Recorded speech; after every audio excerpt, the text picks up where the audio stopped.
Bonjour et bienvenue dans cette 6e vidéo des rencontres d'éveillés partage en couleurs et de familles rurales Haute-Gironde. Aujourd'hui, nous rencontrons Hélène Émilie, auxiliaire de puériculture, qui va nous proposer de partager un moment de détente en famille à travers le massage. Allez, on vous emmène voir Hélène. Vous nous suivez ?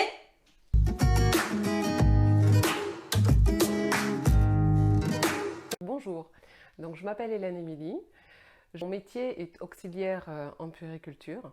J'ai accompagné pendant de nombreuses années des parents en crèche et puis à ce jour je suis dans l'accompagnement parental et professionnel de la petite enfance.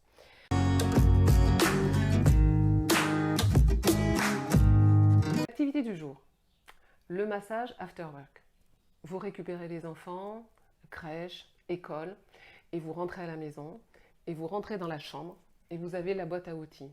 Vous laissez vos enfants se diriger vers la boîte à outils, où vous y allez, et vous montrez les outils.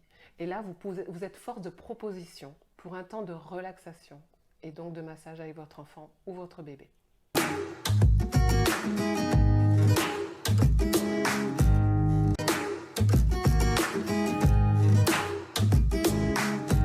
Les outils que vous trouvez dans le commerce, rouleau de peinture, balle ou pinceau alimentaire ou balai. Donc,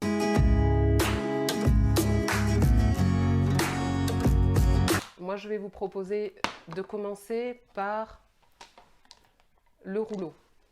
Donc l'idée, en proposant à l'enfant de se mettre sur le ventre, c'est que ça va lui permettre d'être plus à l'aise peut-être et à accepter peut-être davantage d'être massé.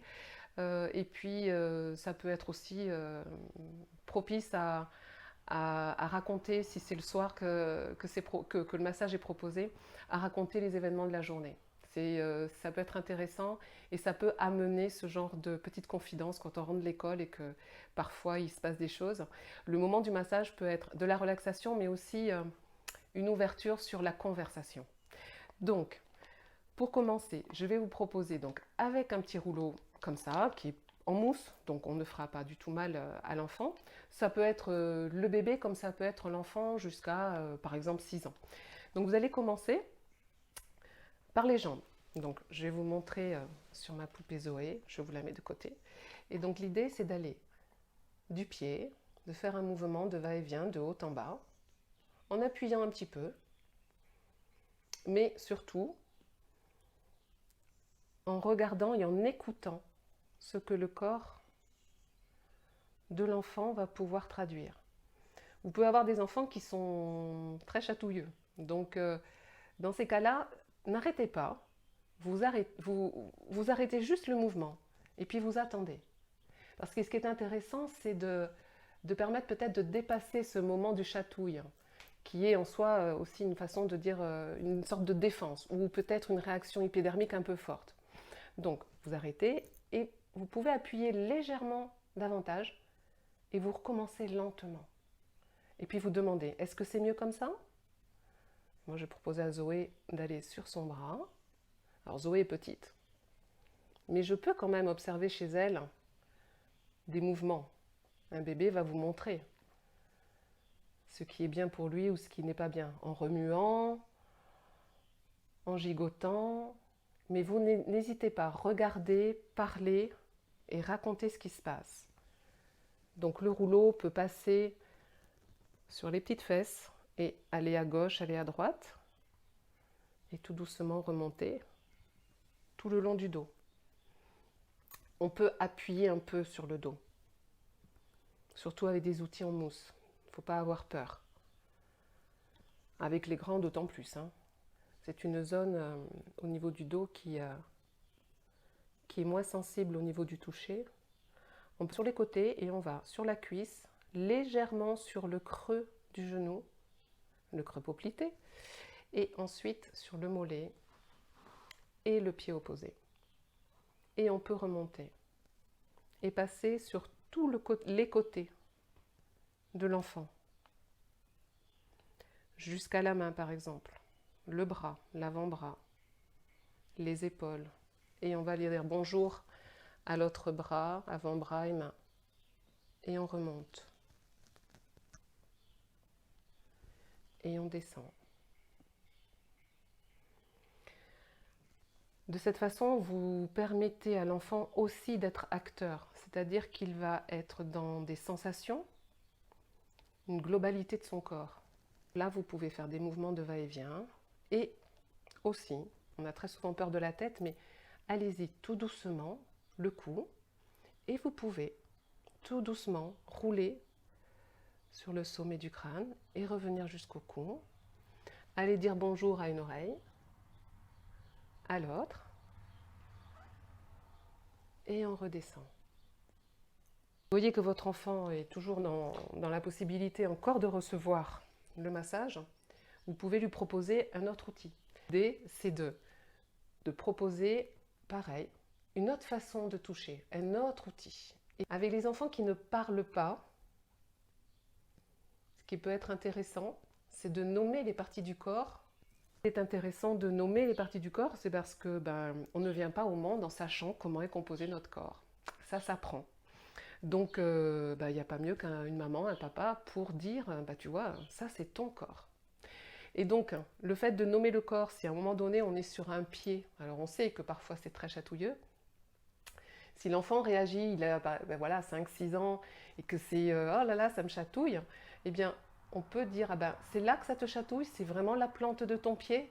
Et donc, on donne à l'enfant la possibilité d'être acteur de ce qui se passe pour lui dans son corps. Et plus tôt on le met dans cette position-là d'être acteur de ce qui se passe pour lui, et plus il aura la possibilité de dire si oui ou non, il aime ou il n'aime pas la façon dont il est touché. Et c'est pas parce qu'on aime les massages que nos enfants peuvent aimer les massages. Et oui, on peut y aller un petit peu plus énergiquement. Ouais. Donc, moi j'utilise parfois le balai. Alors, ça va être de brosser. Et donc, lorsqu'on brosse, on peut aller du haut vers le bas. Et symboliquement, on peut dire, allez, on enlève tout ce qui s'est passé à l'école, c'était pas simple, c'était pas cool. Ou allez, on relaxe. Et vous pouvez appuyer. Et on est aussi dans des mouvements qui peuvent être répétitifs et puis rapides. Alors, balle à picot, balle lisse. Et l'idée, c'est le dos. On peut partir du haut, vers les fesses, vers les jambes. Mais vous pouvez aller vite, en appuyant. Le dos, il y a beaucoup moins de terminaisons nerveuses. Donc, on peut appuyer sans que ce soit... tout en observant le regard de l'enfant, en lui demandant aussi s'il est en capacité de vous dire si c'est bien ou pas bien.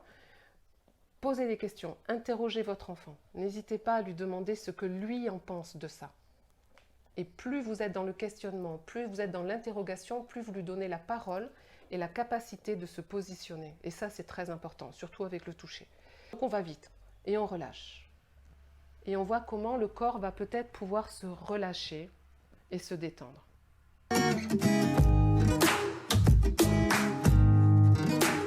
Vous n'êtes pas obligé de le faire tous les soirs, mais l'idée quand même d'amener un rituel qui va s'inscrire pour vous et pour votre enfant, pour vos enfants, dans une répétition de détente, de relation. Et c'est ça qui est important. Donc ne vous forcez pas, même favoriser le lien par la relation, par le toucher et la verbalisation de ce qui se passe. Si c'est tous les soirs, super. Si c'est que le week-end, le soir ou le dimanche matin, c'est très bien aussi. Une chose en plus que vous pouvez rajouter, si vous le souhaitez, encore une fois, tout est que proposition, c'est d'y inclure peut-être de la musique. En ce moment, j'utilise celui-ci, celui de Vali, il est très intéressant parce que ça fait intervenir la nature, voilà, entre autres. Donc il y a ça, mais ça n'est pas non plus une obligation. Ça peut être aussi dans le silence d'une chambre ou d'un salon ou dans la nature. Voilà, ça c'est des choses que vous pouvez faire, qui vont se rajouter ou qui peuvent être à un moment donné, mais ne pas être après. Voilà, c'est aussi se donner l'autorisation de faire le va et le vient entre vos propres envies. Écoutez-vous aussi, hein, en tant que parent, ça c'est important. Soyez attentifs et attentives à ce que vous ressentez sur le moment. Donc, une musique instrumentale, voilà, un CD avec des instruments, ce que vous voulez. Musique classique, c'est très intéressant aussi. Mais on évite les comptines ou les chansons.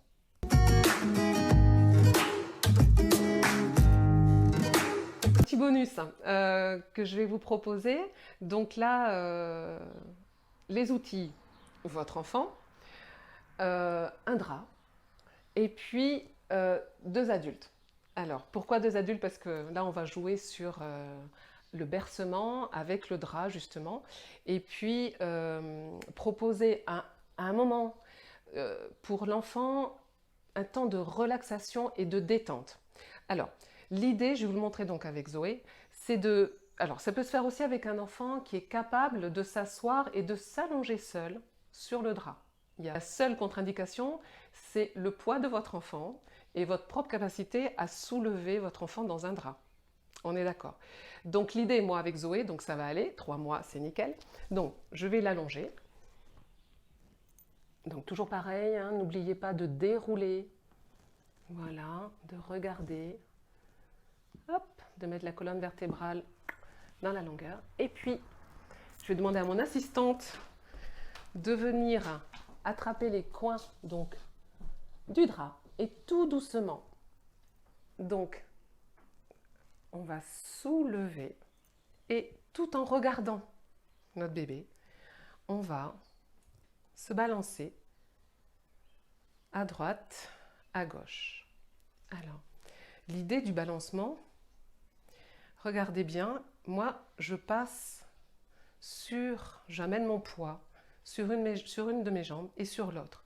Je garde bien mes mains fermes autour du drap, mais mes coudes dans le creux de mes hanches. L'idée, c'est aussi de ne pas se faire mal. Ça, c'est important. Et on se balance. Et on va à droite, on va à gauche, ou l'autre gauche et l'autre droite. Ne perdez pas du regard celui de votre enfant.